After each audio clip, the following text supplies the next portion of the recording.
하나님의 사랑은 결코 작지 않습니다. 또한 하나님의 사랑은 소극적이지 않습니다. 하나님의 사랑은 크고 놀랍고 뜨겁고 열정적인 아주 경이로운 거예요. 이와 같은 큰 사랑이 우리의 구원이라는 열매 안에 알차게 염으로 아늑하게 서려 있는 것이죠. 에베소서 14번째 시간입니다. 오늘은 하나님의 깊고 높은 사랑, 하나님의 깊고 높은 사랑이란 제목으로 하나님의 말씀 함께 나눕니다. 요한일서 4장 16절에 이런 말씀이 있어요. 하나님은 사랑이시라. 하나님은 사랑이시라. 그렇습니다. 하나님은 사랑 그 자체 또는 사랑의 참 본질 그 자체가 되십니다. 사실이 이와 같기에 우리가 하나님의 사랑을 자세히 아는 것만큼 중요한 일은 없어요. 따라서 우리는 그 무엇보다 우선적으로 하나님의 사랑이 무엇인지 바로 알고 깨달을 수 있는 귀한 은혜의 시간이 되시길 예수님의 이름으로 축복합니다. 먼저 하나님의 사랑을 바로 알기 위해서는 그분께서 우리를 위하여 행하신 구원을 탐구하는 것보다 더 선명하고 확실한 진료는 없습니다. 왜냐하면 우리가 받은 구원은 하나님의 사랑에 완전 무결한 결정체이기 때문이죠. 본론부터 말하자면 하나님은 우리의 구원에 있어서만큼은 그 누구보다도 적극적입니다. 심지어 우리 자신보다도 더 적극적이에요. 한원하면 하나님은 우리의 구원에 있어서만큼은 절대적으로 방관자가 아니다 하는 그런 뜻입니다.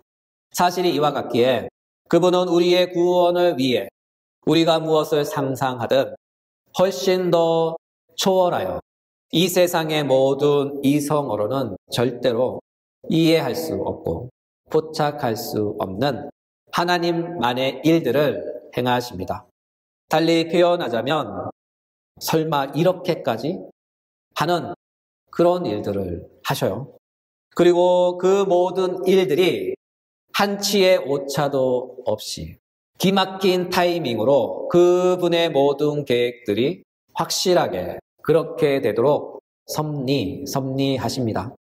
사실이 이와 같기에 우리는 우리에게 닥치거나 발생하는 일을 지금은 비록 다 알 수 없지만 또는 모두 다 납득하며 수납할 수는 없지만 그럼에도 불구하고 우리가 하나님을 절대적으로 신뢰할 수 있는 까닭은 하나님은 그 모든 것을 모아서 우리의 유익이 되게 하시고 그것이 우리에게 반드시 필요한 축복이 되게 하시며 또한 하나님이 보시기에 그것이 절대적인 선이 되도록 하십니다. 그리고 하나님이 행하시고 이루시는 구원이 반드시 완성되게 하십니다. 이 모든 가정 속에서 하나님의 영원한 사랑에서 흘러나오는 그분의 사랑의 땀방울이 사랑의 수고의 역사가 바로 구원이라는 알찬 열매로 여물어 아늑하게 서려 있는 것이죠. 그러므로 우리가 받은 구원을 탐구하는 것보다 하나님의 풍성한 사랑을 알 수 있는 참 교보제는 없다. 그런 뜻입니다. 그렇다면 우리의 구원 안에 여물어 알차게 아늑하게 서려 있는 하나님의 사랑은 무엇일까요? 오늘 본문은 이렇게 말씀합니다. 에베소서 1장 6절. 이는 그가 사랑하시는 자 안에서 우리에게 거저 주시는 바 그의 은혜의 영광을 찬송하게 하려는 것이라. 오늘 본문에 보면 그가 사랑하는 자 안에서란 말씀이 나오죠. 여기서 그가 사랑하는 자란 누구일까요? 구원받은 우리들일까요? 아니면 하나님의 독생자 아들이라 불리는 예수 그리스도일까요? 정답은 예수 그리스도입니다. 하나님께서 사랑하시는 자, 지극히 사랑하시는 자, 영원한 사랑 안에서 끝없이 무한한 사랑으로 사랑하시는 자, 그가 바로 예수 그리스도입니다. 그가 바로 하나님께서 끝으로 사랑하시는 자입니다. 반면에 우리는 하나님 앞에서 어떤 사랑을 받는 사람들일까요? 하나님의 독생자 아들 안에서 사랑받는 자. 우리는 하나님의 독생자 안에서 사랑받는 자입니다. 달리 말해서 하나님의 아들을 통하여 그로 말미암아 그 아들 안에서 하나님의 사랑을 받는 자입니다. 뭔가 같은 것 같은데 뭔가 조금 다르죠. 무엇의 차이일까요? 바로 하나님의 아들됨과 하나님의 양자됨의 차이입니다. 그렇다면 하나님의 아들됨과 하나님의 양자됨의 차이는 무엇일까요? 첫째, 하나님의 아들됨 대신 예수님과 하나님의 아들 대신 예수 그리스도를 통한 아들됨은 다릅니다. 먼저 존재적 가치부터가 달라요. 하나님의 아들이신 예수님은 영원한 신적 존재 방식 안에서 신적 출생을 통해 하나님께서 낳으신 바 된 아들입니다. 이와 같은 까닭에 그는 영원 전에 곧 창세 전에 출생하셨기에 그분은 시작한 날도 없고 그분의 생명은 끝도 없습니다. 또한 예수님의 존재의 양식은 출생한 분으로서 그분 자체가 신이며 하나님의 영원한 신적 본질을 공유하는 분입니다. 따라서 예수님은 그 자신께서 곧 하나님이에요. 이와 같은 까닭에 예수님은 자신에 대하여 이렇게 증거하시죠. 나와 아버지는 하나니라. 나와 아버지는 하나니라. 그렇죠. 예수님은 말씀하셔요. 하나님과 나는 하나다. 조금 더 쉽게 표현하면 하나님과 나는 동급이야. 그런 말이죠. 이 말씀은 곧 나도 하나님이야. 그런 뜻입니다. 또한 예수님은 이렇게까지 말씀하셨어요. 요한복음 12장 44절 45절 예수께서 외쳐 이르시되 나를 믿는 자는 나를 믿는 것이 아니요 나를 보내신 이를 믿는 것이며 나를 보는 것은 나를 보내신 이를 보는 것이니라. 예수님은 이 말씀을 통하여 우리에게 그 자신을 믿음의 대상으로 제시합니다. 달리 표현하면 나를 하나님으로 믿으라 하며 당신 자신을 믿음의 주로 고백하며 영접하기를 요청하고 있어요. 그러므로 예수 그리스도는 신의 아들입니다. 곧 하나님의 친아들입니다. 이와 같은 까닭에 하나님의 아들이신 예수님 안에는 하나님의 모든 신성의 충만함이 그 안에 무한하게 거하고 있어요. 우리 주님의 제자들은 이 사실을 이렇게 고백해요. 요한복음 1장 14절 우리가 그의 영광을 보니 아버지의 독생자의 영광이요 은혜와 진리가 충만하더라. 골로새서 2장 9절입니다. 그 안에는 신성의 모든 충만이 육체로 거하시고 그렇죠. 예수님은 하나님으로서 성부 하나님의 모든 신성이 그의 독생자 아들 대신 예수 그리스도 안에 충만하게 거하고 있습니다. 반면에 우리는 하나님에 대하여 어떤 아들일까요? 우리는 만들어진 아들, 창조된 아들, 입양된 아들입니다. 달리 표현하면 우리의 존재의 양식은 피조물이에요. 한낱 지음받은 존재들입니다. 이와 같은 이유로 우리는 절대로 하나님의 친아들이 될 수 없어요. 그것은 불가능한 일입니다. 왜냐하면 우리는 만들어진 존재들, 창조된 존재들이기 때문이죠. 특히 우리는 땅에서 흙으로 창조되었어요. 이 사실을 창세기는 이렇게 증거합니다. 창세기 2장 7절 여호와 하나님이 땅의 흙으로 사람을 지으시고 생기를 그 코에 불어넣으시니 사람이 생명이 되니라. 이 말씀이 가리키는 바는 인류의 첫 근원은 땅의 흙이란 사실에 있습니다. 한원하면 인간의 근본은 흙이다. 그런 뜻이죠. 이 사실을 반영한 단어가 바로 사람입니다. 여기서 사람에 해당하는 히브리어는 아담이에요. 아담, 어디서 많이 들어보셨죠? 그렇습니다. 아담의 뜻은 사람이란 뜻이지만 보다 근본적인 뜻은 흙으로 만들어진 존재입니다. 특히 히브리어 아담과 동일한 어근을 갖고 있는 단어가 같이 나와요. 바로 흙입니다. 흙은 히브리어로 아다마이에요. 히브리어 아다마는 붉은 흙을 뜻합니다. 그리고 여기서 파생된 단어가 바로 아담이에요. 한원하면 히브리어 아담의 기원은 바로 흙인 히브리어 아다마입니다. 결국 인간의 기원과 근원은 바로 땅의 흙이며 흙으로 만들어진 창조물이란 사실을 아담이란 단어가 이미 함의하고 있어요. 이를 반영하듯 아담이 하나님께 죄를 짓고 하나님으로부터 저주를 받았을 때 하나님은 아담에게 이렇게 말씀하셔요. 창세기 3장 19절. 너는 흙이니 흙으로 돌아갈 것이요 내가 그것에서 취함을 입었음이라. 이 구절은 오늘 말씀의 이해를 돕기 위해 약간 개인의 의욕이 반영된 말씀입니다. 요점은 인간은 흙에서 출생하여 인간의 근본인 흙으로 돌아간다. 인간은 흙에서 출생하여 인간의 근본인 흙으로 돌아간다. 그런 뜻이죠. 따라서 인간의 근본은 땅의 흙입니다. 인간은 흙에서 태어났죠. 그러므로 하나님의 양자되는 자녀됨과 하나님께서 하나님의 아들됨은 이처럼 근본 자체가 다릅니다. 또한 이와 같은 사실로 인하여 우리가 하나님의 양자가 되었음에도 불구하고 우리의 영원한 존재의 양식은 피조물이란 사실에 있어요. 이 사실은 영원한 구원을 받은 후에도 변함없는 피조물의 존재 양식입니다.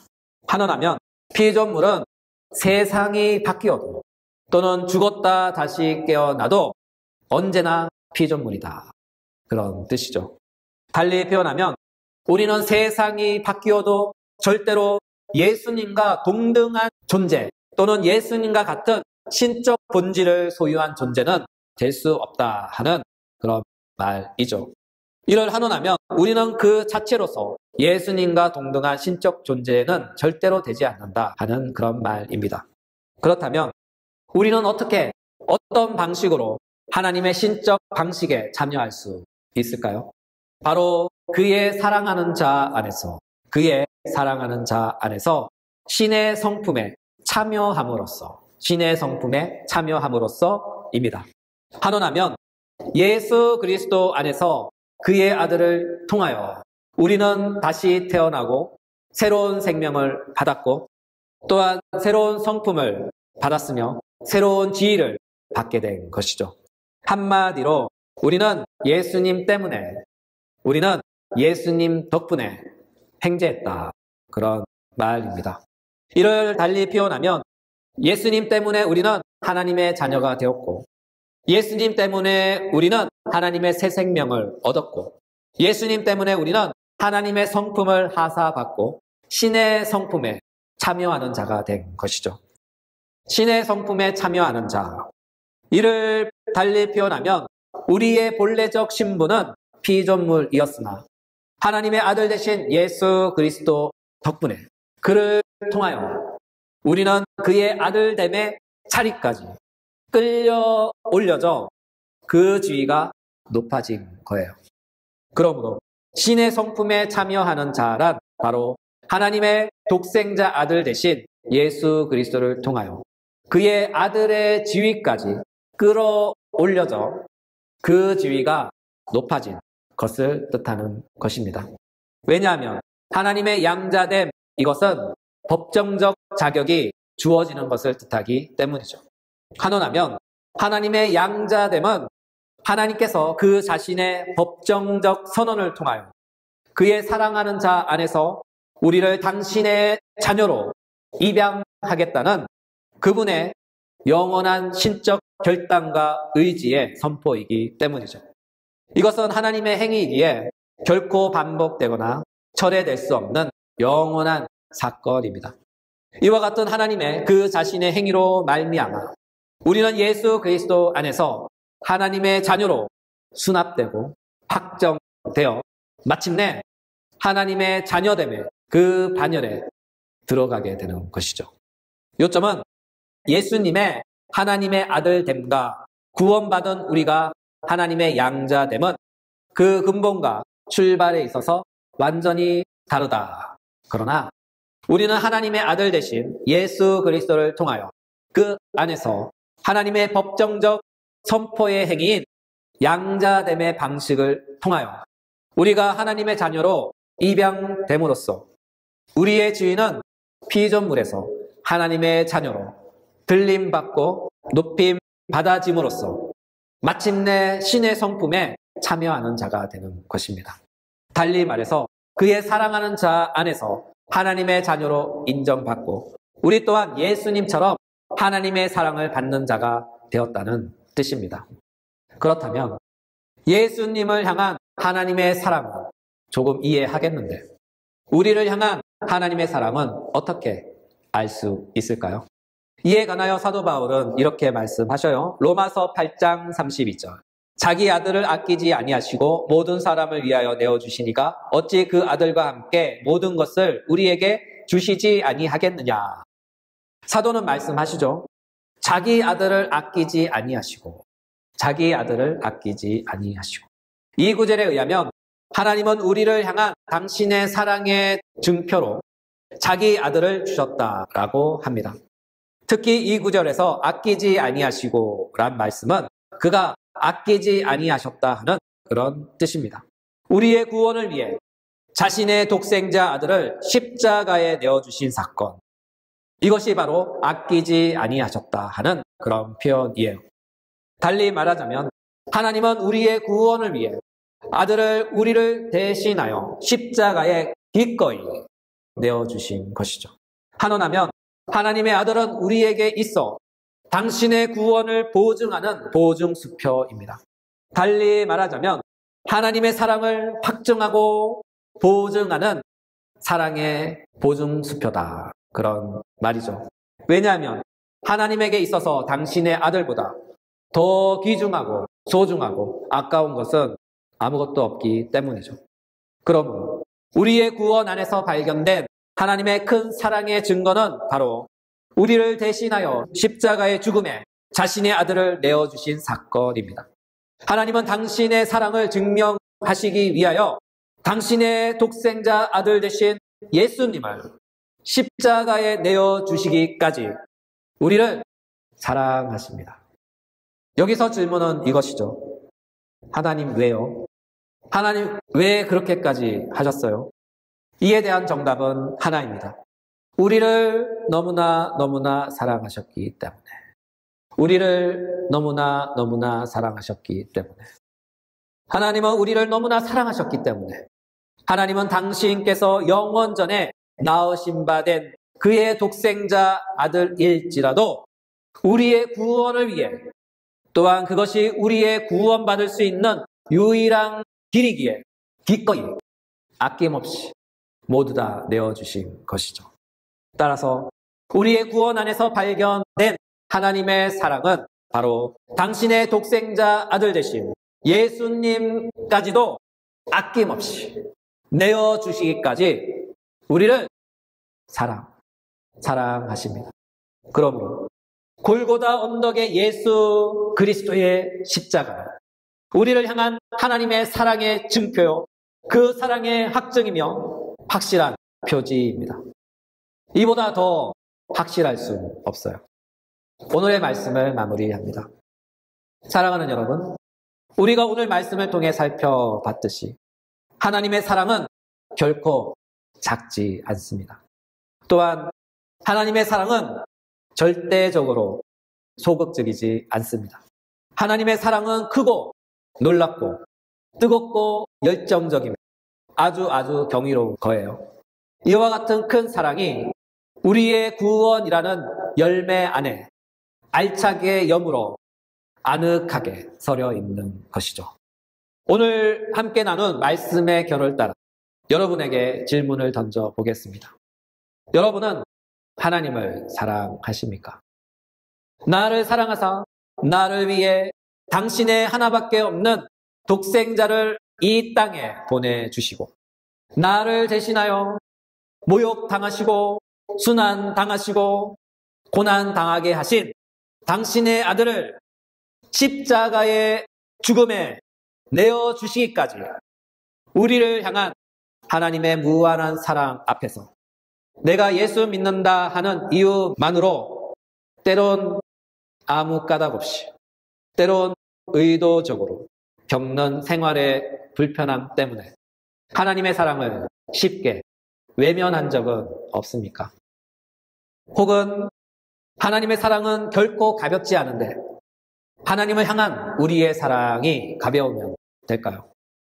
사랑하는 여러분, 하나님의 사랑은 결코 가볍지 않습니다.